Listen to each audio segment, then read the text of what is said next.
ગોલવડ ઉમરગામ તાલુકાના ગોલવડ ગામથી બે દીકરીઓ, એક ખંજાણ અને ગોલવડની બે દીકરીઓ 6 મહિના પહેલા એક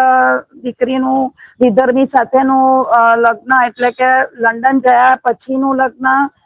ધ્યાનમાં આવ્યું હતું અને 6 મહિનામાં બીજી દીકરી સંજાણની કે એને પણ સેમ સ્ટાઇલમાં આ રીતે ઉઠાવી ગયા.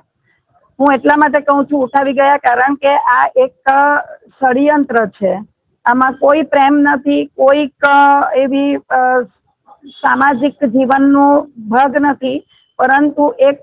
પૂર્વ આયોજિત ષડયંત્ર છે જેમાં તમામ સમાજની દીકરીઓને સાચવવાની એક લાલબત્તી સમાન કિસ્સો સામે આવ્યો છે. આપણે જોયું છે કે ગુજરાત વિધાનસભામાં એક કાયદો બનાવવામાં આવ્યો છે કે જે પણ દીકરા દીકરીઓ લવ મેરેજ કરે, પ્રેમ લગ્ન, એમણે જ્યારે કોર્ટ મેરેજ કરવા પહેલા 1 મહિનાની નોટિસ જ્યારે ઇસ્યુ થાય છે નોંધાયા પછીની, એ નોટિસમાં જે દીકરા દીકરીઓના માતા પિતા છે એમને પણ કમ્પલસરી જાણ કરવાની એક કાયદો બનાવવામાં આવ્યો છે. જેવો આ કાયદો બની ગયો એટલે આ લોકોની આખી સ્ટ્રેટેજી બદલાઈ ગઈ અને એ સ્ટ્રેટેજી એવી બનાવવામાં આવી કે આખા દેશની બહાર જઈને આ રીતે પહેલાથી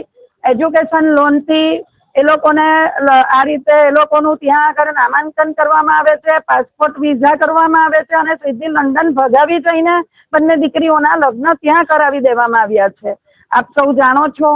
કે આ દીકરીઓને બચાવવા માટે હવે સામૂહિક રીતે આવી બધી લોભામણી પ્રેમ જાળમાં ફસાયા સિવાય જીવનની જે વાસ્તવિકતા છે એના માટેનો એક સમય આવી ગયો છે અને એના માટે દરેક દીકરીઓને સંસ્કારના ભાગ રૂપે આપણે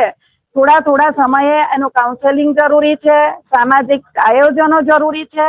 અને દરેક ઘરના માતા પિતાને મારી એક વિનંતી છે કે તમારા દીકરા દીકરીઓ પર અંધવિશ્વાસ મૂકવા કરતાં તમારા દીકરા દીકરીઓનું ભવિષ્ય ક્યાં સુરક્ષિત છે અને સુરક્ષિત સાઈડમાં દીકરા દીકરીઓ જઈ રહ્યા છે કે નથી જઈ રહ્યા એ ધ્યાનમાં રાખવું જરૂરી બનશે. આજે ડીએસપી સાહેબને અમે અહીંથી બધા જ બજરંગ દળ, RSS અને તમામ વિશ્વ હિન્દુ પરિષદના આગેવાનો અને સમાજના આગેવાનોએ જે મીટિંગ કરી અને આવેદન આપ્યું છે, પરંતુ મીડિયાના માધ્યમથી હું ચોક્કસ એક વાત કહેવા માંગીશ કે આ એક ષડયંત્ર છે, પૂર્વ આયોજિત કાવતરું છે અને હજી પણ ઘણી બધી દીકરીઓ ટાર્ગેટ પર હશે. એના માટે આપ સૌ ધ્યાન રાખશો અને આવા કોઈ પણ સામાજિક સેવાકીય કામોમાં આપણે સૌ સાથે મળીને સાથે રહીશું અને દીકરા દીકરીઓનું જીવન બચાવશું. મારા હિસાબે અત્યારનો સમય એ ટેકનોલોજીનો સમય છે. ટેકનોલોજીમાં સોશિયલ મીડિયાના માધ્યમથી નાની કુમળી વયના બાળકોના મગજે જે અસર થાય છે એના માટે મને એવું લાગે કે હવે આપણે થોડા જલ્દીથી બાળકોને એટલે કે પુખ્ત વયના થવા કરતાં પહેલાથી બાળકોને આપણે આના એક સ્ટ્રોંગ સંસ્કારો આપવા પડશે, સમજ આપવી પડશે અને આપણે બી થોડું સ્ટ્રોંગ રહેવું પડશે માતા પિતા તરીકે. થોડા સમયે સમાજના મેળાવડાઓ થાય, બાળકો બાળકીઓને આ બાબતનું હંમેશ માટે જે રીતે આપણે જોયું કે ભાઈ એ લોકોના બ્રેઇન વોશ કરવામાં આવે છે, તો આપણા તરફથી એ લોકોને એક તંદુરસ્ત